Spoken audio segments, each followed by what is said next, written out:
Bismillahirrahmanirrahim. Nahmaduhu wa nusalli ala rasulihil karim, amma ba'd. Insyaallah pada kesempatan ini kita akan melanjutkan kembali pembacaan kitab Fathul Qarib. Kita telah sampai kepada walladzi yubtilut tayammuma salasatu asya. Adapun perkara yang membatalkan tayamum itu ada 3 perkara. Jadi perkara-perkara yang membatalkan tayamum itu ada 3. Ahaduha, yang pertama dari 3 perkara yang membatalkan tayamum adalah kulluma abtalal wudu'a. Kulluma segala sesuatu, abtalal wudu'a yang membatalkan wudu. Jadi segala sesuatu yang membatalkan wudu itu juga membatalkan tayamum. Wa sabaqa bayanuhu, dan telah lewat bayanuhu penjelasannya, yaitu apa-apa saja yang membatalkan wudu itu telah lewat penjelasannya fi asbabil hadas, di dalam pasal asbabil hadas, sebab-sebab hadas. Famata kana mutayammiman, maka kapan saja adanya seorang itu orang yang bertayamum, summa ahdatsa, kemudian dia berhadas, batola tayamumuhu, maka batalah tayamumnya. Jadi kesimpulannya, apa saja yang membatalkan wudu itu juga membatalkan tayamum. Ini yang pertama. Kemudian wathani, yang kedua adalah ru'yatul ma', melihat air. Jadi yang membatalkan tayamum yang kedua adalah ru'yatul ma'i, melihat air. Wa fi ba'di nusakhi, dan pada sebagian naskah-naskah redaksinya adalah wujudul ma'i, adanya air. Jadi ada 2 redaksi. Redaksi yang pertama adalah ru'yatul ma', kemudian dalam redaksi yang lainnya itu tertuliskan wujudul ma', tapi maknanya sama, adanya air. Nah, melihatnya air tadi itu fi ghairi waqti shalah, pada selain waktu shalah.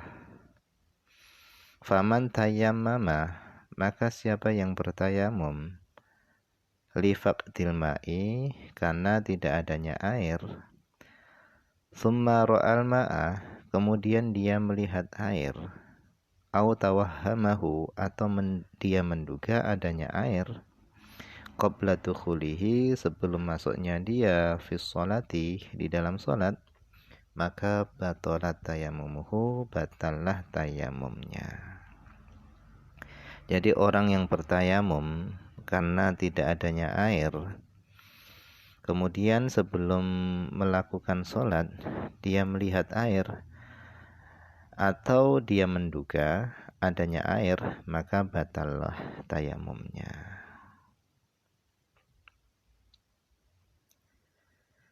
Kemudian fa'in ro'ahu, kemudian jika dia melihat air ba'da dukhulihi, melihatnya tadi setelah masuknya dia fiha, di dalam sholat, wa kanati sholatu, dan adalah sholatnya itu adalah mimma la yasqutu farduha bitayamum, itu termasuk sholat yang tidak gugur kewajibannya sholat tadi itu dengan tayamum.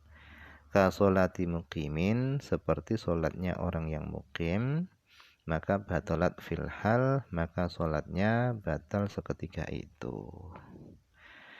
Jadi orang yang mukim, orang yang tidak dalam kondisi safar, karena tidak ada air, kemudian dia sholat dengan tayamum. Nah, setelah masuknya dia di dalam sholat, di tengah-tengah dia sholat, dia melihat air, maka sholatnya tadi itu batal seketika itu. Kenapa? Karena dia dalam kondisi mukim, yang secara kebiasaan tempat tersebut itu adalah banyak airnya. Sehingga kalau dia melihat air atau ada orang yang memberitahukan kepadanya bahwasanya ada air, maka sholatnya batal seketika itu. Berbeda dengan musafir. Nah, di sini dijelaskan au mimma, atau sholatnya tadi itu termasuk sholat yaskutu farduha, yang bisa gugur kewajibannya sholat tadi bitayamum, dengan sebab tayamum. Ka sholati musafirin, seperti sholatnya seorang musafir, maka fala tabtul, maka sholatnya tidak batal. Fardan kanatis sholatu au naflan, baik sholat itu adalah sholat fardu ataupun sholat sunnah, tidak batal. Jadi berbeda dengan sholatnya seorang musafir. Kalau seorang musafir dia sholat dengan tayamum karena tidak adanya air, kemudian di tengah-tengah sholatnya dia melihat air, maka sholatnya tidak batal. Karena biasanya tempat safar atau di perjalanan itu biasanya tidak ada air. Jadi di dalam masalah melihat air di tengah-tengah sholat, antara orang yang mukim dan orang yang musafir itu berbeda. Nah, penjelasan ini bisa dilihat di Hasyiah Bajuri.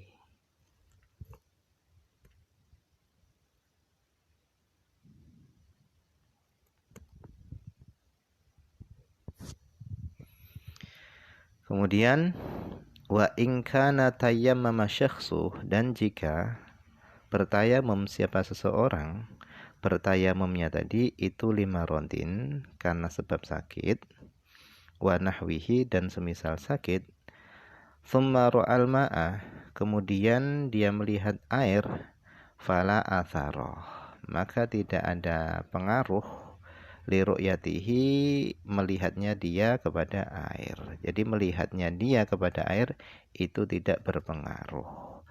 Bal tayammumuhu, bahkan tayamumnya tadi itu bakin, itu tetap bihalihi, dengan kondisinya. Jadi jika tayamumnya seorang tadi itu karena sakit, bukan karena tidak adanya air, jadi ada air tetapi karena dia sakit, dia menggantikan wudunya tadi dengan tayamum karena dia sakit. Kemudian dia melihat air di tengah-tengah dia sholat, maka melihatnya dia kepada air itu tidak berpengaruh sama sekali. Kenapa? Karena memang tayamumnya tadi itu bukan karena tidak ada air, tetapi karena sakit.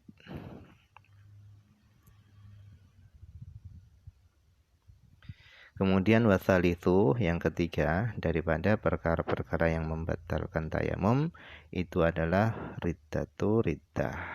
Riddah ini wahya qat'ul Islam, yaitu terputusnya Islam, keluar daripada Islam.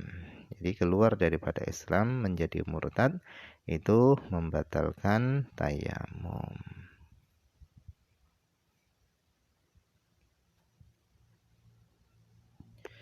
Wallahu a'lam, ini saja dulu yang bisa dibaca pada kesempatan ini, semoga ada manfaatnya.